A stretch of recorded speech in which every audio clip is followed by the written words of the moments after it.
The Leatherman Micro is one of the smallest multi-tools by Leatherman. It is so compact that I usually see it hanging on people's keys, like if it were a keychain. But don't be fooled by its size, as this multi-tool comes with 10 tools. So let's take a look at what's included. The weight of the Micro comes in at 1.8 ounces or 51 grams. Enclosed length, this comes in at 2.5 inches or 6.5 centimeters. And open length, this comes in at 4.2 inches or 10.6 centimeters. Width would be 0.75 inches or 1.9 centimeters. And the overall thickness is 0.37 inches or 0.93 centimeters. When you open the Micro, you get this pair of really sharp scissors, which are spring-loaded. Now, I sometimes thought that a pair of needle nose pliers would have also been a good tool to have when you open the Micro. But I believe because of its size, the scissors are a better fit. Besides, you already get a set of tweezers on this tool. So the tweezers alone could do various tasks that some small needle nose pliers could do. The scissors alone make this an essential tool to have, as we know that scissors are also very useful for many things like cutting rope, paper, nylons, and other items. This also includes a knife, which we know has multiple uses as well. You can sometimes even use it as a small flathead screwdriver. The size of the knife comes in at 1.5 inches. It's a pretty sharp knife and can definitely be of good use. As mentioned, this includes some tweezers for those hard to grab splinters or hairs. You could even grab some micro screws with these. The size of the tweezers come in at 1 1/8 inches. Now this also includes a nail file which measures 1.5 inches. Included with the nail file in the tip is a nail cleaner. The Micro also has a flat Phillips screwdriver. I wouldn't really use it on some tight screws that I know run the risk of damaging, as this only has 2 sides instead of your average 4-sided Phillips. You also have 2 flathead screwdrivers, which I will say do feel quite comfortable when using. For small tasks, they work just fine. This also includes a bottle opener, which we know can always come in handy. Now you also get a lanyard if you want to hang it from your keys. I will say that it doesn't feel bulky if you do hang it with your keys, but it would be best not to have too many keys hanging with the Micro. Otherwise, it will definitely feel bulky. And finally, you get a small ruler, which is close to 5 inches. The only problem with the ruler is that you don't see all the numbers engraved into the side of the Micro. For example, you cannot see the number 3 on the inches, so I definitely wouldn't use it to get exact measurements, but it works if you're just trying to get a rough estimate. So overall, this is such a good quality tool, which comes in at about $50 US. You can find alternatives for a cheaper price, but I truly believe that Leatherman makes some of the best tools overall, and I do believe that for the price, it is well worth it. But let me know your thoughts. Is this a tool you would buy? If you do have this tool, do you have it on your keys? As I try to minimize my EDC, I have to find a multi-tool that can help with almost any scenario that may come up. Whether that's needing a screwdriver to do some mechanical work or something more simple like needing a bottle cap opener. Could the Leatherman Surge be that multi-tool I'm looking for? Let's find out if this makes the cut for the perfect EDC tool. The Leatherman Surge is considered by some as too large and heavy. Probably not ideal for some to consider it to be the perfect EDC tool, but it does have some excellent functions that make it ideal. The weight of the Leatherman Surge comes in at 12.5 ounces. The closed length is about 4.5 inches, open length is 7 inches, and the width is 1.7 inches. And this is made out of stainless steel material. This multi-tool has many purposes, whether you're looking to get one for whenever you go camping, or if you're looking to get one because you're a contractor and always need to be prepared for whatever comes up. Or it may even apply to you if you're just like me, a DIYer who finds many uses for this not only around the house, but also at work or anywhere you go. Sometimes you just need to cut a piece of tape, or you need to open a box, or you need to screw something back together. There are many ways you can find this tool useful. We'll start off with the ruler that comes integrated with this multi-tool. Now, you need to make sure it's completely flat so you can get the most accurate measurement possible if you're planning to use the full 8 inches of the ruler, right? Now, it may not be the best ruler you've ever used, but in a situation where you don't have a regular ruler or a measuring tape, this can definitely come in handy. You also get some needle nose pliers and regular pliers. Now, these always come in handy for wiring or when gripping screws or jewelry or just about anything where you need some thin pliers to reach and grab something. Sometimes you can't grab something with your fingers. That's where the needle nose pliers can come in handy to get the job done. My wife uses them all the time with the jewelry she makes, so they are definitely useful around the house. The regular pliers are just as useful, whether you're twisting wires or gripping a screw or bolt. Just be careful when gripping bolts. You wouldn't want to strip them. Now you also get some premium replaceable wire cutters and hard wire cutters. These wire cutters are really awesome not only because of the functions of cutting wires, but also because once they're worn out, you can get them replaced. All you have to do is unscrew the old wire cutters, get the new ones, and screw them back in place, and you're good to go. Now, like mentioned, together with the wire cutters, you also get the hard wire cutter, which is also replaceable at the moment you swap out the cutting blades. Now you also get this stranded wire cutter, which is kind of hard to see, but you have the small hole and you can see a small arrow pointing where to put the wire in. And right beneath that, you also get the electric crimpers to crimp some wires. We move on to the tools located on the interior of the handles. The first tool we'll be looking at is the bit driver. Now this comes with a Phillips and flathead screwdriver bit. You can definitely get different bits for it if in case you need any other different type of bit other than the Phillips and flathead, right? But this is so useful and convenient to have because if you ever need to replace the bit, all you have to do is buy the new ones and swap it out. And they hold in place pretty firm, so you don't have to worry about the bit coming off and losing it. Now the next tool we're looking at is actually 3 tools in one, which is the can opener, bottle opener, and the wire stripper. Again, all of these are extremely useful and come in handy when you don't have anything else available to handle the task that these 3 tools can do. Here's a tool that I've actually never used myself, but I'm pretty sure some other people will find very useful, and that is the awl with the thread loop. Now you also get a large flathead screwdriver and a small flathead screwdriver. As we know, both always come in handy. Now talking about handy, this is probably the most useful tool in this Leatherman Surge for me, and that is the scissors. These are a pretty good size compared to other scissors and other multi-tools. And you can definitely use these for anything, whether it's paper, plastic, tape. They work phenomenal. I use them all the time. Now you also get a serrated knife, which you can get similar use out of it as you would with a regular saw. Great to cut rope. And then obviously you just get your regular knife, which is a good sized knife and always comes in handy just as long as you have it properly sharpened. And the final tool we're looking at is the saw, which is good for cutting PVCs or some wood. But if you don't need to use your saw that often, you can swap it out and slip in the file that comes with the tool. All you have to do is remove the T-shank lock that is holding the saw in place. Once you unlock it by moving it to the side, you're able to slip out the saw. Then you just put in the file and lock it in place. The file comes with a wood metal filer and also a diamond coated file. You can also get other T-shank tools and slip them in as well. And aside from that, you just get your nylon sheath, which is very rugged, strong, and durable. That sheath should last you a long time. Now that we've reviewed the tools included, let's find out if this makes the cut for an EDC tool. So let's look at the pros first. You have a very well built tool with multiple useful tools. The knife, the screwdrivers, the pliers. The majority of the tools are useful for any EDC situation. I first thought that I had too many flathead screwdrivers because in total that's 3. But in reality, they all have come in handy, whether it's to tighten a wall outlet or changing the batteries on one of my kids' toys. They each serve its purpose. I believe the only tools I haven't used is the awl and the can opener. But in reality, most of the tools included in this Leatherman are extremely useful. It's made with everyone in mind, whether you're a contractor or just an average person like me. It's useful for work and for around the house. Like I mentioned, it comes in handy when tightening some outlet screws or if you're opening up a glass bottle, or also when you're opening up mail or cutting a piece of tape. It beats using your teeth, that's for sure. Now let's look at the cons. The only con from my end is the weight. Some people will find it too heavy for an EDC, but if you don't mind the weight, then this is a good choice for an EDC. So let me know in the comments section. If you have this multi-tool, do you use it as your EDC? Do you use all the tools? Would you change anything on it? Let me know in the comments. Here's a fun fact.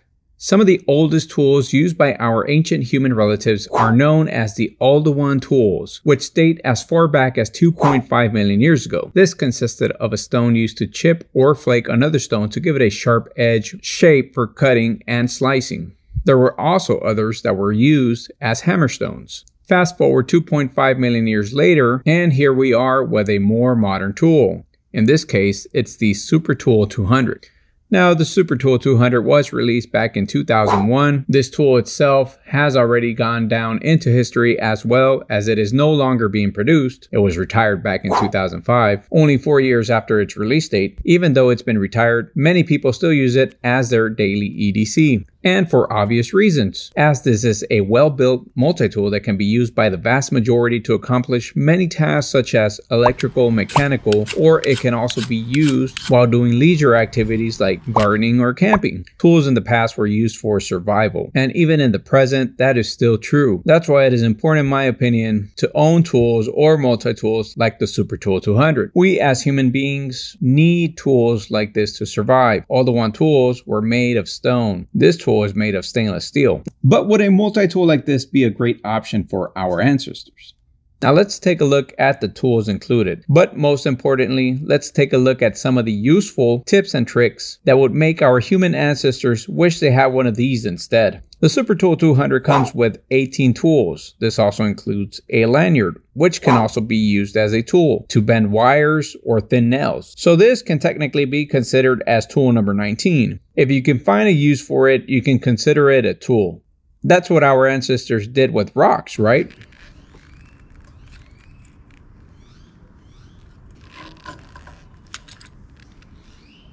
The first tool we're looking at is the needle nose pliers. Now this includes some needle nose pliers for those small screws or wires that may be a little hard to grab with your fingers. But these can also be used to grab, for example, a nail if you're trying to hammer one in and you don't want to hold it with your fingers. You can also use the pliers to push the nail into the wood and then hammer it in. You can also use them to grab something that may be hot. This way you avoid burning yourself. In the case of our ancestors, this could have been used for splinters or even to twist off thorn branches. Now you also have your regular pliers right below to grab some screws or bolts as well. But they can even be used to grip a piece of wood, for example, or anything in general that you're getting ready to strike with a hammer, or something that you're getting ready to cut or slice and maybe you don't have some gloves to protect your hands. This can be used to grab that object safely. Similar case like the needle nose pliers. I'm sure our ancestors would have appreciated those pliers to use to hold down a wooden stick in order to sharpen it without running the risk of injury. Right below the regular pliers, you have your wire cutters,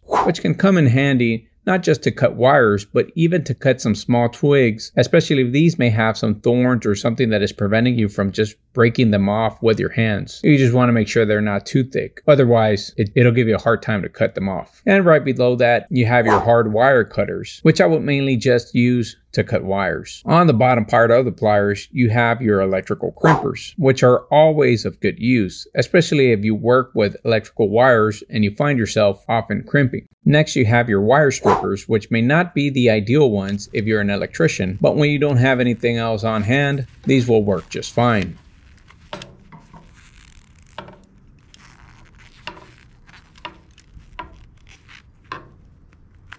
Next, we have the blade. Now, the blade is 3 inches long. It may not be the biggest blade, but we all know that the knife has many uses. Just as long as the knife is maintained sharp, it'll cut through rope and carve through wood without a problem. It can also be used with the fire striker to start a fire.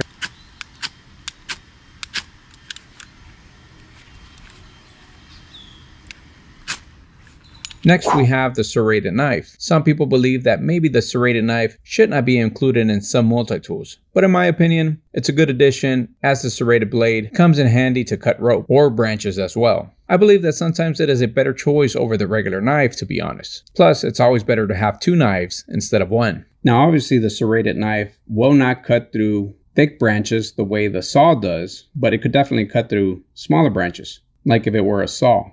But obviously for anything that's a little bit too thick, then yes, you want to stick to the saw. Next, we have the saw. Thanks to those sharp teeth, this does an excellent job sawing off those small branches for your fire.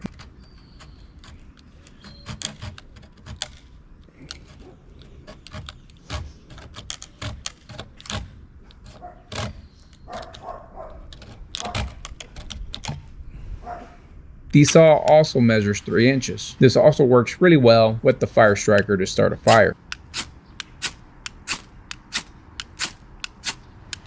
And just like the serrated knife and the regular blade, you can use the saw to cut through many things. So that is definitely a tool that our ancestors would have loved to have on hand. The awl may be one of the least used tools in my opinion, but this has huge potential. This is actually a small awl as it measures about 1 inch. However, thanks to its thickness, this can be used to puncture a hole through some timber. For example, if you're having a hard time holding a nail in place in a vertical position, you can puncture a hole first, then insert the nail so it can hold in place much better.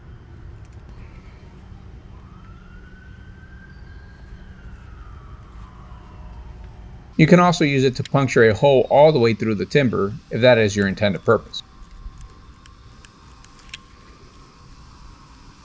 Now, given that the awl is only about 1 inch long, the trick to actually make a perforation through the timber of anything that's bigger than 1 inch, which is the size of the awl, well, you have to make sure you perforate it through both of the sides. You just want to make sure those holes are aligned. It'll take a little bit of time, but it is doable.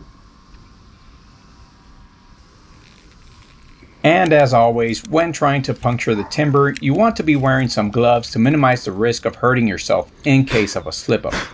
Better safe than sorry.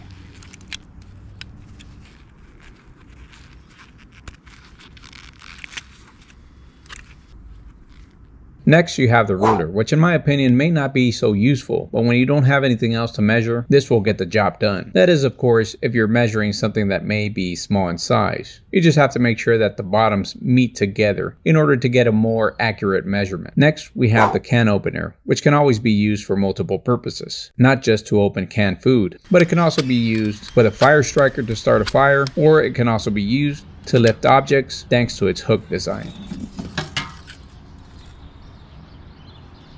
Next, you have the bottle opener, which also has other uses aside from opening bottles. This can also be used to open paint cans as an example.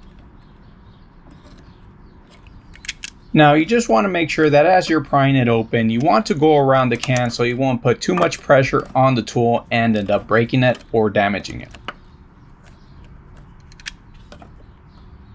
And just like the can opener, this can also be used to lift objects that fit in the indentation of the opener. Next, you get your wood and metal file. The good thing about the wood file is that you can use it to make some wood shavings if you're looking to start a fire. Next, you have your Phillips screwdriver. I wish this was a replaceable one. Unfortunately, it isn't. The only reason I would want it to be replaceable is just in case I were to damage the Phillips head, but it still does a great job for its intended purpose. Finally, you have 3 flathead screwdrivers, which we know have multiple uses aside from removing flathead screws. Sometimes they can be used to remove some Phillips head screws by using one of the edges as it fits right into the Phillips head screws. They can also be used as a pry bar to open cans or to separate boards, and it can also be used as a wedge to split timber. I'm certain that this would have eventually been used mainly as a pry bar for timber or nuts. Overall, the Super Tool 200 would have had great survival uses back then as it does today.